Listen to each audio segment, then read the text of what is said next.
Touhou Artificial Dream in Arcadia is a Touhou fan game made by Holographic Otaku, with this one being more in the style of older Shin Megami Tensei, specifically the Super Nintendo entries, which I say 1, 2, and If, and by god, this game is freaking great. Oh my god. I don't have a huge amount of experience with the Touhou franchise, never played any of the actual main games by Team Shanghai. The Touhou game I've played was Touhou Luna Nights, which was also a freaking cool fan game that was in the style of Metroidvania. We're not talking about that, we're gonna talk about freaking Artificial Dream Arcadia, okay? Let's stay on topic, but I can recognize some of the characters I'm trying to say and some of the information going on, even if basically any fan work of Touhou can go with whatever narrative they want, really. So the main premise is that Sumireko, while she's on summer vacation in the real world, being a regular high schooler, she uses her power ESP to visit Gensokyo in her dreams, but currently right now in Gensokyo, the world's being flooded by these copies of the characters known as sleepers. The sleepers have no actual personality or mind to them. They basically just exist and attack people on sight. So now it's up to Sumireko to try to figure out what's going on, especially since she's strangely the only one who has the ability to control them to a certain degree. I do like the fact that because Sumireko being the only one who can control the sleepers, let alone with a method that this like any character against Gensokyo already know about, just doing it through her phone, there are characters who don't really trust you at all, and some who just flat out blame you for the event happening and demand that you put an end to it, even though you can't because that's the one responsible. So it is an interesting aspect for the narrative to go with, that people generally won't really trust you guaranteed just because you have the ability to assist them. I do also like that at points there are characters you can talk to who can help you out, tell you what direction to go to, because I swear it's a lost art in RPGs nowadays, because the NPCs have something interesting to actually effing say, whether it be character giving you side quests or character could just point you in certain directions. Even during points in the game where now the world is more open and you have way more freedom to go to the game, you actually still have characters pointing you like, oh, go west this direction or go north this direction or whatever in order to find a new location to go to, which is super cool, and I still wish RPGs did, because why have NPCs? They don't have anything useful to say. But here the NPCs do have stuff useful to say, and that is freaking awesome. So the main gameplay of Touhou Artificial Dream in Arcadia is the fact that it is a first-person dungeon crawler. Like I said before, taking heavy influence from other Shin Megami Tensei. So you have stuff from such first-person battles as well, and you're recruiting sleepers to your party. How you recruit them is the Touhou flavor to this, where instead of doing something like, oh, negotiation, conversation with the sleepers, like I said, their personality, they're mindless. Instead, you hijack them. And the method of hijacking is through a bullet hell section, which is a freaking cool way of doing it, especially means each sleeper has their own little challenge when it comes to trying to hijack them. But it also means that if enemies have lower HP, then they're easier to hijack because of the fact that their attack patterns will be weaker by comparison because they'll have less to do. But if you're a higher level, you start dealing more damage in these bullet hell sections. It makes it easier in that aspect in order to get the sleeper on your side. Or, maybe not on the side, maybe want the item they give you, maybe want money. Or sometimes, maybe the item they give you sells for more money and the money they give you. Whole bunch of aspects like that add to the combat, trying to add to the Touhou flair, and it is a freaking cool thing to have in this game, and really adds a unique spin to it. Also, since Sumireko is only in Gensokyo through adults she's controlling and not physically there, you can also have sleeper affinities be transferred to her, or have sleeper skills be transferred to her as well, which is super cool that she's essentially more of a, she has more basic abilities she starts out with, but you can fully customize her abilities. Granted, you can also customize these skills for other sleepers by transferring abilities from one sleeper to another, but you can do that specifically to her and just fully customize her kit, which is super cool and a customization on top of the skill points you get, stat points you get when you level up in order to pretty much give her decide what kind of character you want her to be in combat.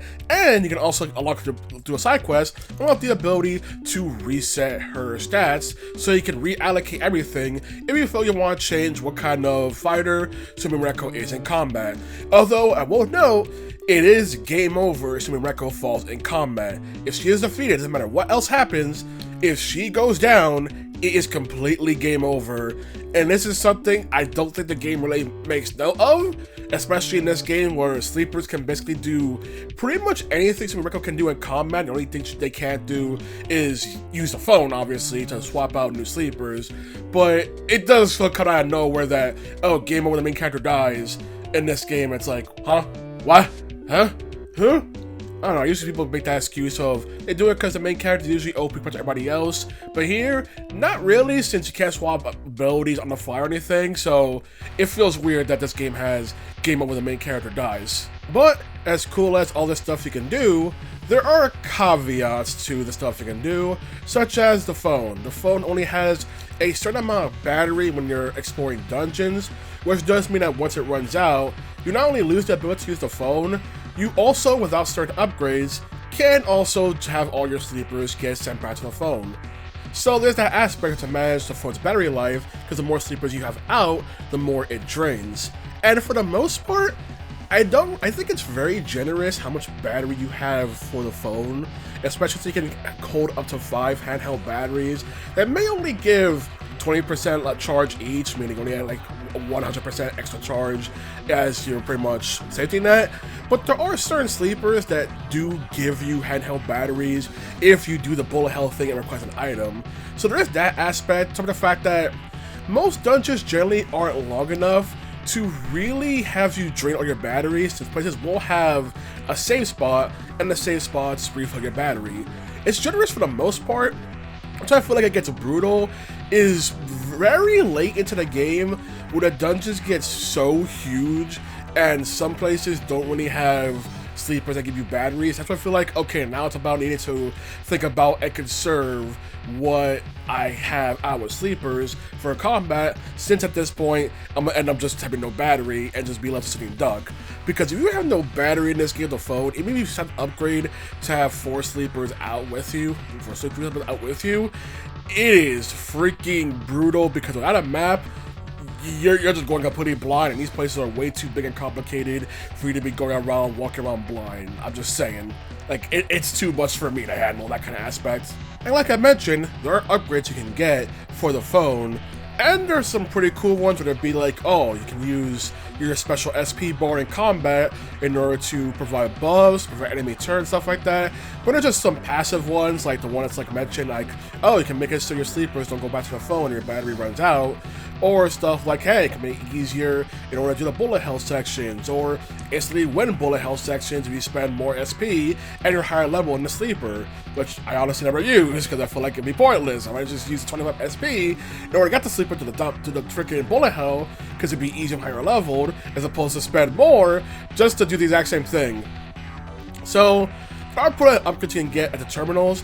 There are also special grimoires, which can add extra effects to your gameplay, whether it be more of a, hey, here's a benefit, but here's a cost, or stuff that affects difficulty, like, hey, here's an easy mode, here's a lunatic mode, stuff like that, or replacing the bullet hell section with demon negotiation, because why the F not?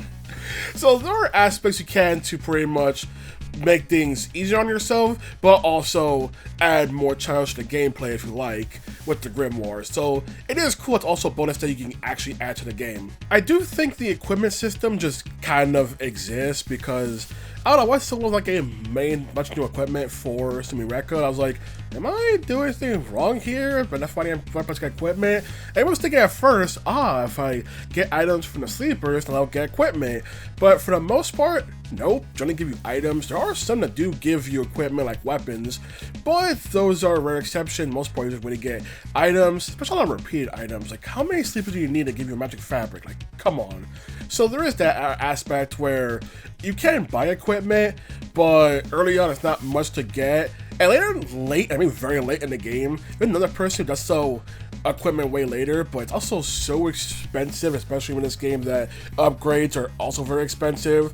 So there's that one-time aspect, but equipment, I feel like it just kind of existed. And it's weird because there is one story moment where you do get a piece of equipment that is very useful for a certain dungeon, but then like kind of just falls to the wayside really. It feels weird if I could matter more for Sumireko's abilities, since she also has the ability to use a gun, and sleepers may have gun skills, but they can't use equipment themselves. So I feel like that would have helped, but no, not really. I'm not equipment to really get from what I've seen. There are some cool ones you get from the side quests, but that's about it. One very cool aspect when it comes to the use of sleepers in this game is the fact that since they're sleepers and don't need to be actual characters, it does mean that so many Touhou characters get to appear in the game, gameplay wise, even if they don't appear in the narrative. It also means that since the boss fights are with the actual version of the characters, it means that you already know their resistances and weaknesses if you hijack them, and that means you have that advantage going into the fight. Granted, you won't really know if you're gonna fight when you get to a boss battle, but you now know, oh, I've seen this person before, I'm gonna know what their weaknesses are, and you have that advantage with you, which is a super cool aspect when it comes to using sleepers as the main things you fight. Granted, there are some enemies you fight that aren't sleepers, but early on in the game, what's more common, late in the game, you're generally only fighting sleepers by that point. So that's an aspect where early on, there's some enemies you can't hijack whatsoever, so they're not sleepers, but later on, you're only dealing with sleepers, so it becomes able to hijack, and any of those characters could possibly be a boss battle you fight later, and you know the resistances and know how to handle them, which is a cool aspect when it comes to how this game handles enemies. Something else I want to add is the fact that you can hijack sleepers regardless of their level. Like, even if they're way higher level than you, if you're good at the bullet hell sections, you can still get them on your side. Which means, hypothetically, you could just go to a higher level dungeon when the game gives you more freedom, recruit some higher level sleepers, and then go to the lower level dungeons that match your level, but now you have 3 sleepers that are way above the level, but you didn't hear that from me specifically. Overall, Touhou Artificial Dream in Arcadia is just a damn good game that takes what earlier Shin Megami Tensei did and built on it, whether it be adding in the bullet hell sections to add a more Touhou flavor to it, or just the stuff you can do when it comes to improving Sumireko and the other sleepers, like, oh, being able to change affinity, or being able to add skills to character and everything. It's just like a case of having these cool quality of life stuff that you generally wouldn't see until like more modern Shin Megami Tensei games, and seeing it here backported and handled very well in this game is freaking super cool. On top of the fact that I just love the fact that the NPCs act as something interesting to say and jump point you in the right direction, especially if someone would not be familiar with Touhou and basically go, oh, here's his location, here's his main location, but here's the direction, everything, which is super cool, super helpful to have. I wish more RPGs had that. It's just a super cool and fun game. I will say there may be some parts that may feel a bit cryptic, especially towards the end of the game, and also the dungeon to constantly go back to, which is the Dreamer's Monolith, that you'll unlock more floors as you go to the game. That place I don't like because you keep having to repeat the earlier floors over and over and over again, and those enemies don't change, so earlier floors will have earlier enemies from the game, which means they're basically just wasting your time, make you go through it again. There is a point you do like a shortcut at one point, but that's not too far in the game, and it still sucks. Dreamer's Monolith basically is like this very important place to go back to, but it feels like I'm just doing the same thing over and over just to get a slight amount of progress, in which it had more going on. I'm about to repeat floors, or let me just skip them. So that Dreamer's Monolith is a low point, but like other dungeons, freaking cool. Some are just simple walk around, some are cool little puzzles and gimmicks to them. One has essentially a stealth section to it, so there's a whole aspect trying to have fun with the dungeons as well. One dungeon lets you pick between one of 2 sets of enemies to fight as a boss encounter for it. Like, they just have fun with it. Like I said, late in the game, there are some dungeons I feel like they go on for way longer than need to. It feels more like I'm doing this drain their battery as hard as possible kind of thing, and wish it wasn't the case for some of those late game dungeons, but this game has so much stuff into it, which I didn't expect to have so much freaking content into it either. Like, it kept going and going. I'm like, damn, for guilds like normally $10, there is so freaking a lot in this game that I didn't expect, and it's freaking great. So Official Dream Arcadia, it's just freaking great, and they also updated the game, I believe, to also have Steam Workshop support for custom fan-made dungeons, which is even freaking cooler that they did that.